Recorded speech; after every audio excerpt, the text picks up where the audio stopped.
nombreux quotidiens dont l'Opinion et Libération. Le soir, pour sa part, s'interroge pour savoir si la page est tournée. Tous les jeunes qui ont commis ces attentats venaient du même quartier, celui de Sidi Boumen.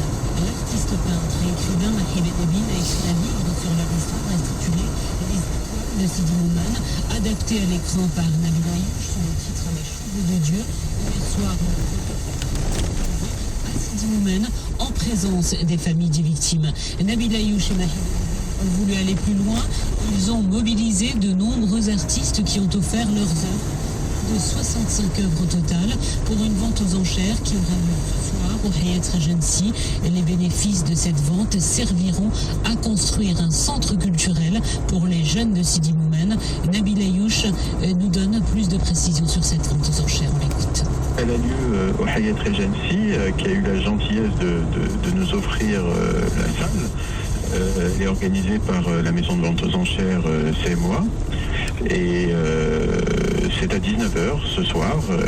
J'espère que vraiment les acheteurs viendront nombreux parce que l'initiative, elle est louable.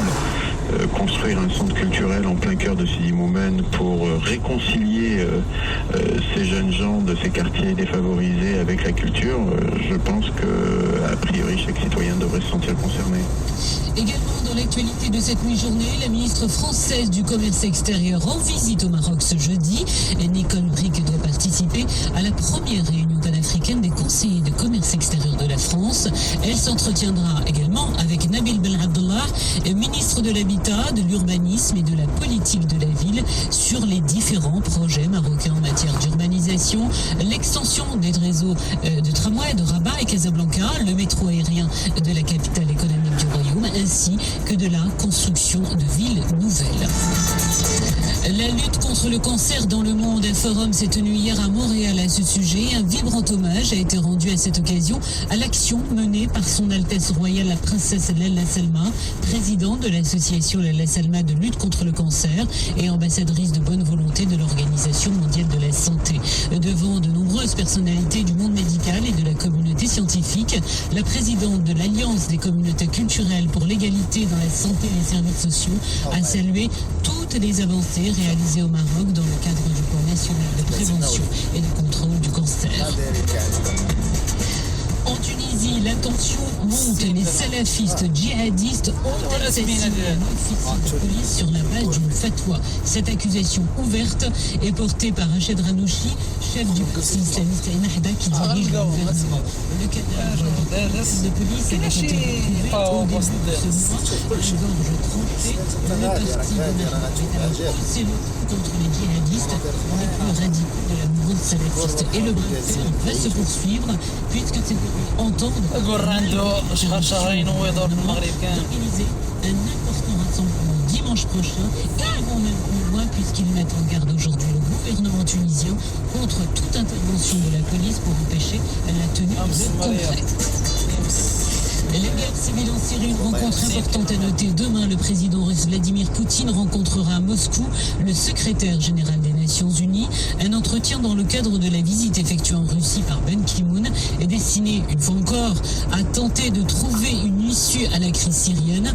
Hier, pour rappel, l'Assemblée générale de l'ONU a voté à l'unanimité une résolution, certes non contraignante, mais une résolution tout de même, condamnant l'escalade des attaques menées par le régime syrien et appelant à des négociations incluant la coalition de l'opposition. La Russie, alliée de Damas, a voté contre, tout comme la Chine d'ailleurs, et l'Iran, qui soutiennent aussi le président Bachar al-Assad. En Égypte, 4 militaires et 3 policiers ont été enlevés ce matin dans le Sinaï. Ils se rendaient au Caire avec un minibus. Lorsque leur véhicule a été stoppé à un point de contrôle, personne ne les a revus. Depuis, l'information est donnée ce matin par le responsable égyptien de la sécurité. On termine avec un mot de sport. Hier soir,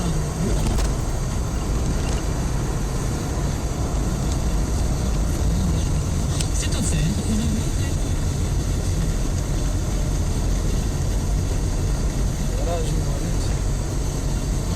Merci d'avoir suivi cette édition. Prochain rendez-vous avec l'info dans moins d'une demi-heure maintenant avec l'édition en langue amazigh.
La Cour de révision vient d'annuler.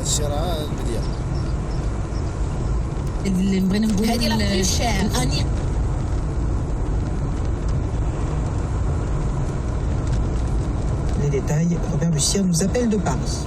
Abdelkader Azimani et Abderrahim El Jabri vont être rejugés et cette fois, ils espèrent bien obtenir leur acquittement. Les deux hommes, qui ont aujourd'hui 48 et 47 ans, avaient été condamnés à 20 ans de réclusion criminelle en 2003. Peine confirmée en appel l'année suivante pour le meurtre d'un jeune de 22 ans, un petit dealer, tué de 108 coups de couteau en 1997. Au départ, tout semblait les accuser. Un témoin les avait identifiés comme étant les auteurs du crime. Et eux-mêmes impliqués dans un trafic de stupéfiants, ils avaient reconnu avoir été parmi les derniers à rencontrer la victime pour une livraison de cannabis. Pourtant, les deux hommes n'ont jamais cessé de clamer leur innocence et de l'aveu même de leurs avocats.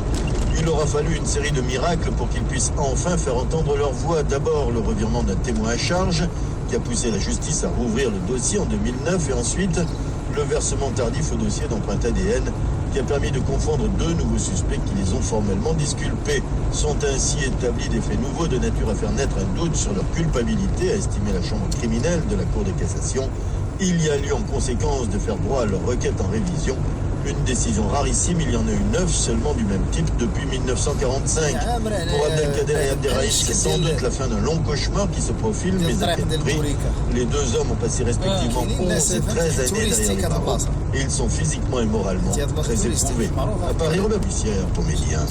L'émission fait scandale en Espagne, un reportage qui recommande aux parents d'empêcher leurs filles de porter des tenues trop courtes pour éviter d'être provocantes. Le reportage de la télévision publique qui a déclenché une véritable bronca. Récit de Pierre Quérol à Madrid. Le sujet diffusé au cours du journal télévisé sur la première chaîne de télévision publique a semé un émoi considérable en Espagne, sur les réseaux sociaux notamment, où beaucoup ont cru être revenus au pire temps du franquisme. La présentatrice, Ana Blanco, en lançant un reportage, a souligné le danger pour les jeunes filles, avant l'été qui approche, de porter des jupes trop courtes ou de découvrir exagérément leur corps. Un reportage tourné dans un atelier de formation a ensuite donné des recettes pour, je cite, apprendre aux parents comment affronter cette nouvelle situation. Dans cet atelier, une psychologue a conseillé aux parents de mettre leurs enfants devant un miroir pour leur faire comprendre l'importance de l'image qu'ils transmettent. Une mère a déclaré « Les deux filles n'ont peut-être pas conscience qu'elles provoquent les hommes avec leur tenue, mais peut-être que ceux qui les voient, eux, se disent qu'elles sont en train de provoquer. » L'opposition socialiste, dans un communiqué, a qualifié le reportage de rance, de dépassé, de mauvaise qualité.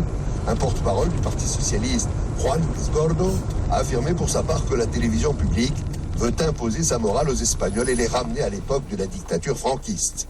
Sur Twitter, certains ont souligné qu'il est très maladroit de lier vêtements et provocation. C'est un message qui culpabilise les femmes, a écrit un internaute.